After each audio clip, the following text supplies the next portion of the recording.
स्वागत है आप सभी का तरुण इंडिया इंस्टीट्यूट के इस यूट्यूब चैनल में, जहां हम लोग बात करते हैं कंप्यूटर और उससे जुड़ी जानकारियों के बारे में। आज हम लोग बात करेंगे डिजिटल लॉजिक्स यूनिट के नंबर सिस्टम्स के बारे में। और बाइनरी नंबर्स क्या होते हैं, ऑक्टल नंबर्स क्या होते हैं, हेक्साडेसिमल क्या होते हैं। डेसिमल तो हम पहले से जानते ही हैं, पर फिर भी उसके बारे में हम यहाँ चर्चा ज़रूर करेंगे। तो आइए खुद को खुद से थोड़ा और बेहतर बनाते हैं।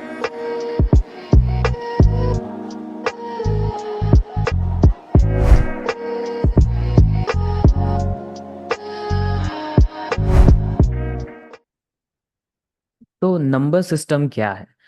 ये नंबर्स को रिप्रेजेंट करने के लिए बस एक टेक्निक है, जहां हम नंबर्स को जोड़ना, घटाना, कन्वर्जन वगैरह सब कुछ जान पाते हैं। तो नंबर सिस्टम की ज़रूरत हमें इसलिए पड़ती है ताकि हम मैथमेटिकली नंबर्स को रिप्रेजेंट कर सकें, डेटा को न्यूमेरिक फॉर्म में रिप्रेजेंट कर सकें। अब बहुत सारे नंबर सिस्टम्स होते हैं। बचपन से ही हमने देख रखा है डेसिमल नंबर, जिसका बेस 10 होता है। फिर कंप्यूटर की बात करें तो वहाँ बाइनरी नंबर्स का भी यूज़ होता है। फिर ऑक्टल नंबर्स का भी यूज़ होता है और हेक्साडेसिमल का भी यूज़ होता है। तो डेसिमल नंबर तो हम बचपन से ही पढ़ते आ रहे हैं, जिसका बेस 10 होता है। और इसे हम 0 से 9 तक के डिजिट में, यानी टोटल 10 डिजिट्स में हम इसे रिप्रेजेंट करते हैं। जैसे नंबर्स हो गए हमारे 5328, यानी 5328, इसे हम ऐसे पढ़ पाते हैं। उसके बाद हमारे पास आते हैं binary numbers, binary number system, जिसमें हम जिसका बेस 2 होता है। और यहाँ जो रिप्रेजेंटेशन के लिए नंबर्स होते हैं वो होते हैं 0 से 1 तक। यानी यहाँ सिर्फ दो ही डिजिट्स होते हैं, 0 और 1, जिसे हम मैक्सिमम जिसे हम मेनली कंप्यूटर्स में ही यूज़ करते हैं। कंप्यूटर इसी बाइनरी नंबर्स के थ्रू अपने डेटा को शेयर करता है। और इसमें नंबर्स जो हैं वो ऐसे होते हैं 1010 11 टू, सॉरी टू तो होगा नहीं। तो बस सिर्फ 0 और 1, इन्हीं दो डिजिट्स का हम इस्तेमाल करते हैं यहाँ पे।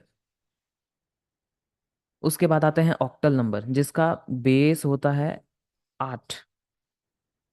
इसमें 0 से लेके 7 तक के डिजिट होते हैं, टोटल 8 डिजिट्स होते हैं। ये बिल्कुल दिखते डेसिमल के ही तरह हैं, पर जो इनका रिप्रेजेंटेशन है वो बेस 8 पर होता है। मतलब जैसे ही हम 8 से ज़्यादा बढ़ते हैं, इस तरफ एक बढ़ जाता है। जैसे हम बेस 10 में 10 से एक ज़्यादा बढ़ते हैं तो इस तरफ एक बढ़ जाता है। तो एग्जाम्पल के लिए हम यहाँ पे ले लेते हैं 2 3 4।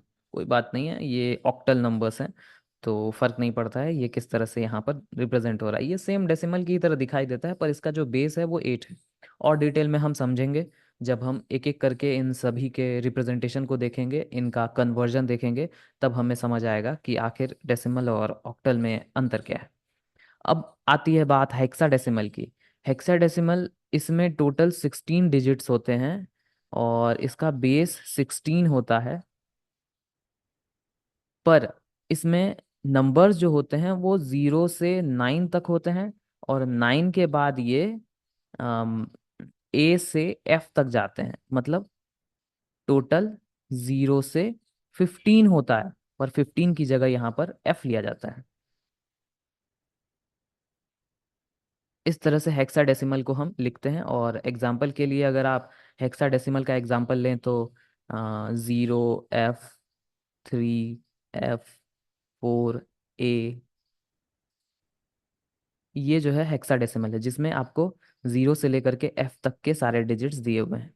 हम लोग आगे जब बढ़ेंगे तो इन सभी नंबर सिस्टम्स के कन्वर्जन को पढ़ेंगे, कैसे हम डेसिमल से बाइनरी में, बाइनरी से ऑक्टल में, ऑक्टल से हेक्साडेसिमल में कन्वर्ट कर सकते हैं। और ये चीज़ें बहुत आसान है, और ऑब्जेक्टिव्स के बेस पे अगर देखा जाए तो ये बहुत ज़रूरी भी है। तो आज के लिए इतना ही रहने देते हैं, और अगले दिन अगले टॉपिक के साथ मिलते हैं। खुद को खुद से बेहतर बनाते रहिए। धन्यवाद।